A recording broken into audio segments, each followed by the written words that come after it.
Rome, la ville éternelle, le cœur palpitant d'un empire qui a dominé le monde connu. Mais qu'est-ce qui a permis à Rome de rester forte et puissante pendant si longtemps?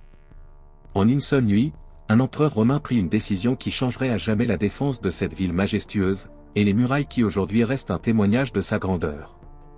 T'es-tu déjà demandé comment Rome se défendait contre les invasions, ou pourquoi ces murailles sont si uniques? Aujourd'hui, nous allons plonger dans l'histoire des imposantes murailles de Rome, un symbole de pouvoir et de résistance. Des premières fortifications du mur servien, à la gigantesque muraille d'Aurélien, chaque pierre raconte une histoire de bravoure, d'ingénierie et de vision impériale. Mais tout n'est pas seulement défense. Ces murailles nous révèlent comment Rome, à son apogée, a transformé l'urbanisme et l'architecture, créant une ville qui était le modèle de toutes les civilisations du monde antique. Mais comment les Romains ont-ils conquis la ville, sans avoir à se battre à chaque coin de rue? Ne pars pas, car le meilleur est à venir. Aujourd'hui, tu découvriras des secrets fascinants sur l'architecture romaine qui te surprendront. Explorons ensemble comment Rome est devenue le joyau de la Méditerranée. L'histoire de la défense de Rome commence avec le mur servien, l'une des premières grandes fortifications érigées pour protéger la ville. Construite au VIe siècle avenue Jésus-Christ, cette muraille marqua le premier pas vers la sécurité de Rome, à une époque où la ville était encore petite et vulnérable. Avant sa construction, Rome était protégée par une simple palissade en bois et en argile, facile à détruire. Mais le mur servien changea tout cela, offrant une défense solide faite de grands blocs de tuf, une pierre volcanique jaunâtre extraite des collines proches du Tibre. Le mur s'étendait tout autour de la ville, avec une épaisseur de 3,70 mètres et une hauteur atteignant 7 mètres. Ce n'était pas seulement un mur de protection, mais aussi un symbole du pouvoir croissant de Rome. Aujourd'hui, nous pouvons encore voir des vestiges de ce mur en sortant de la station de bus de Termini. Les blocs de tuf qui composaient la muraille ont résisté aux siècles d'histoire et nous racontent une époque où Rome commençait à peine à construire son empire. Le mur servien fut sans aucun doute la première grande œuvre défensive marquant le début de Rome en tant que ville fortifiée et protégée, mais ce ne fut pas la dernière.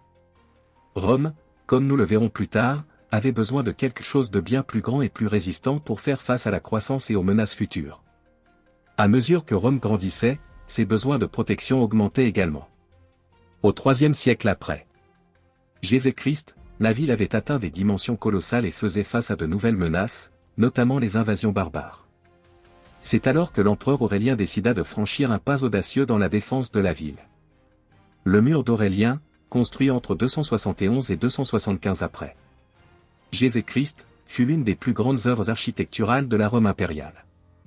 Cette nouvelle muraille, bien plus grande que le mur servien, entourait une zone de 14 km², s'étendant sur 19 km et entourant toute la ville.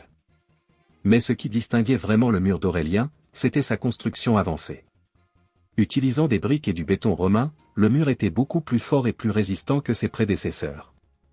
De plus, il fut renforcé par 383 tours et 18 portes, chacune conçue pour défendre Rome contre des attaques imprévues. Les Romains savaient que le pouvoir de la ville ne dépendait pas seulement de son armée, mais aussi de sa capacité à se protéger de ceux qui voulaient la détruire. Et le mur d'Aurélien fut ce mur qui permit à Rome de rester un symbole de puissance pendant des siècles. Aujourd'hui, les traces de cette impressionnante fortification sont encore debout, nous rappelant l'héritage d'un empire qui comprenait l'importance de défendre son cœur pour continuer à conquérir le monde. Au fil du temps, Rome s'est transformée d'un petit établissement sur les collines du Latium en la capitale d'un empire qui couvrait tout le bassin méditerranéen. Comment cela a-t-il été possible? Comment une ville, autrefois modeste et entourée de marécages, est-elle devenue le centre de tout le monde connu? Au cours des siècles, les Romains ont maîtrisé l'art de l'ingénierie et de l'urbanisme. Dès le 1er siècle avenue Jésus-Christ, Rome commença à étendre ses frontières, non seulement en taille, mais aussi en complexité. Pendant l'ère impériale, la ville abritait plus d'1 million d'habitants, devenant la plus grande métropole du monde antique. Cette croissance monumentale nécessita des innovations architecturales et urbanistiques qui transformèrent le visage de la ville. Les anciennes collines du Latium, autrefois difficiles d'accès, furent modifiées et nivelées pour construire une ville qui non seulement impressionnait, mais était aussi fonctionnelle. L'utilisation du béton romain a été cruciale dans la construction du Colisée. Ce matériau innovant a permis aux Romains de créer une structure solide et durable, capable de supporter le poids massif du bâtiment, tout en maintenant un design aéré et spacieux. L'une des caractéristiques les plus fascinantes du Colisée est la façon dont son espace était distribué, non seulement en termes de conception architecturale, mais aussi selon les classes sociales des Romains.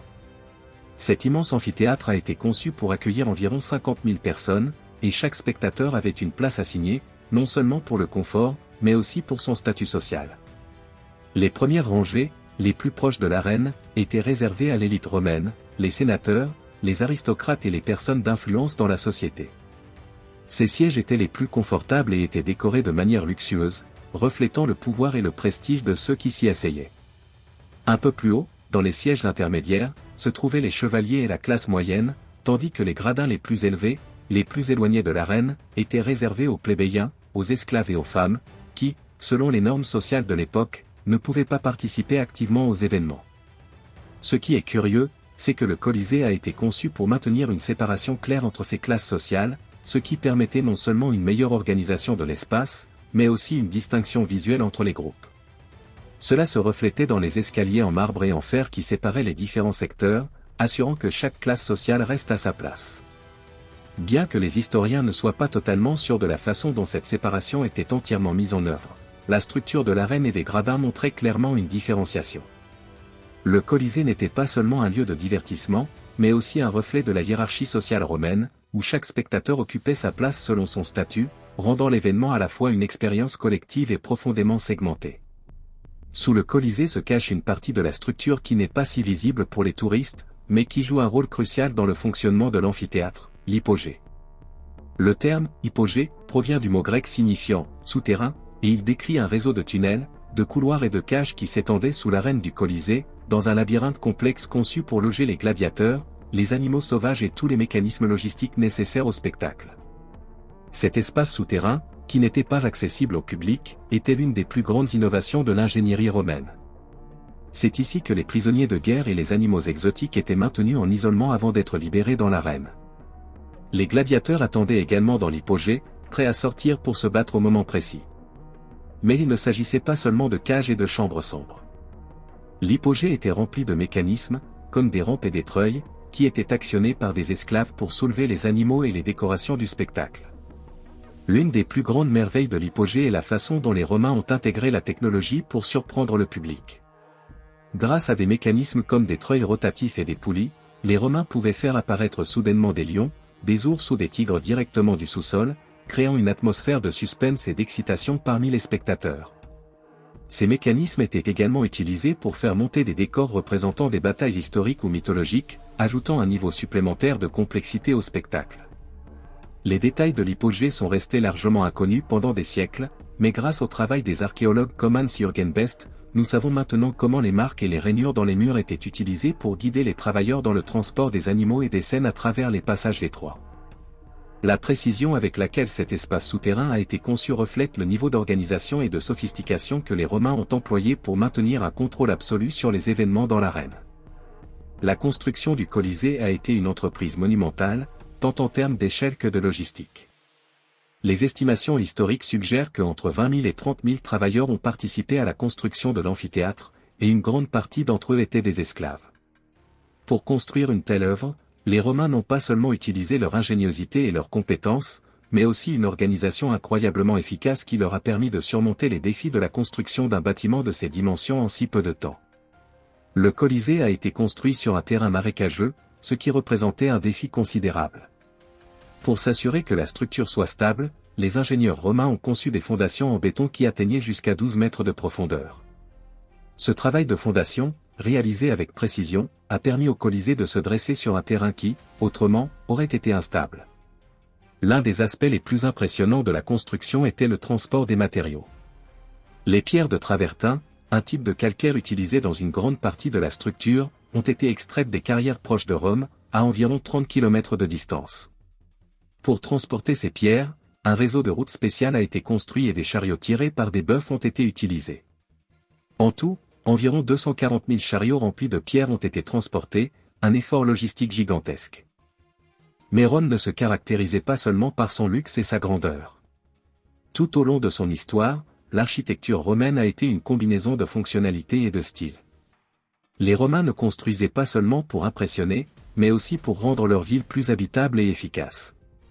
Les aqueducs, par exemple, n'étaient pas seulement une merveille d'ingénierie, mais une nécessité vitale pour une ville ayant une population aussi massive. Ces canaux d'eau ont permis à Rome de disposer d'un approvisionnement constant en eau fraîche pour ses bains, fontaines et foyers.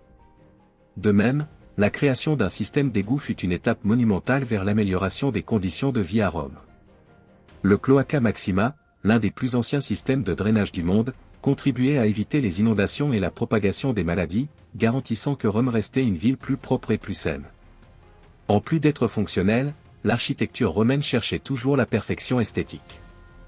L'utilisation du béton, l'emploi d'arcs et de voûtes, ainsi que la création de monuments majestueux tels que le Colisée et le Panthéon étaient le résultat de l'habileté technique et artistique qui définissait la culture romaine.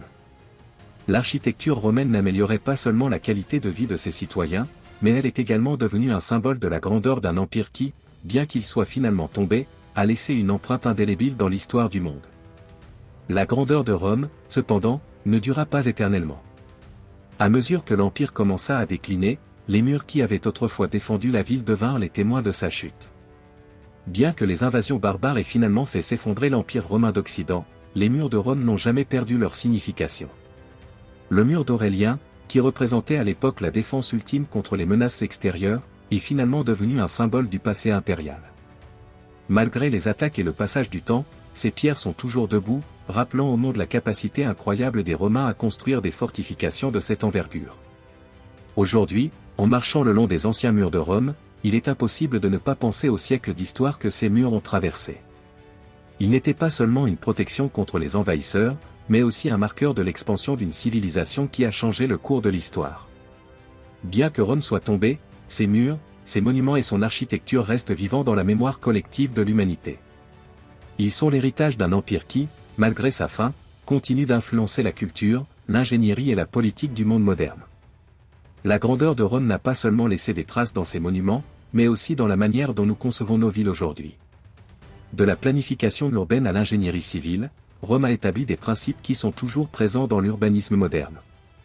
Les Romains ont été des pionniers dans la création de villes organisées, avec un système de rues droites et une répartition des espaces publics qui a inspiré la conception de nombreuses villes modernes.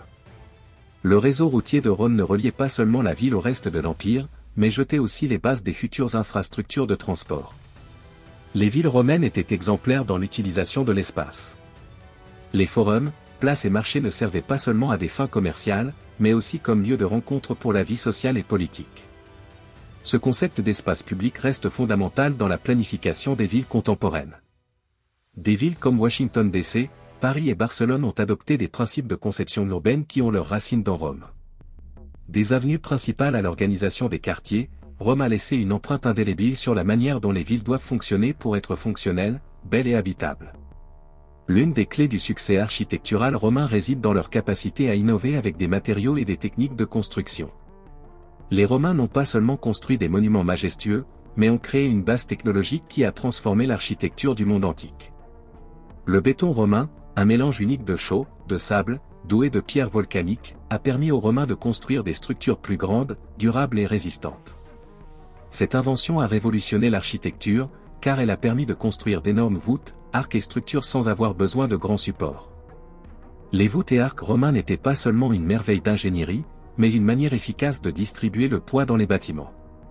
Le Colisée, le Panthéon et l'aqueduc de Ségovie sont des exemples parfaits de la manière dont les Romains ont utilisé ces méthodes pour créer des bâtiments imposants qui ont résisté à l'épreuve du temps. Les Romains ont également perfectionné l'utilisation de la brique, et leur habileté à la mouler et à l'assembler avec du mortier a permis la création de certaines des structures les plus complexes de l'Antiquité. Les techniques de construction romaines continuent d'être étudiées et admirées pour leur sophistication et leur précision. Rome, la ville qui s'est élevée entre collines et marais, a laissé une empreinte indélébile dans l'histoire. À travers son architecture, les Romains n'ont pas seulement construit une ville, mais un héritage qui perdure depuis des millénaires. Les murs de Rome, ses monuments et ses innovations restent un témoignage de sa grandeur. Ils étaient bien plus que des structures défensives ou luxueuses, ils étaient des symboles du pouvoir, de l'ambition et de la vision d'un empire qui comprenait l'importance de l'architecture comme reflet de son pouvoir et de sa culture. Que serait-il advenu si Rome n'avait pas eu ces innovations ?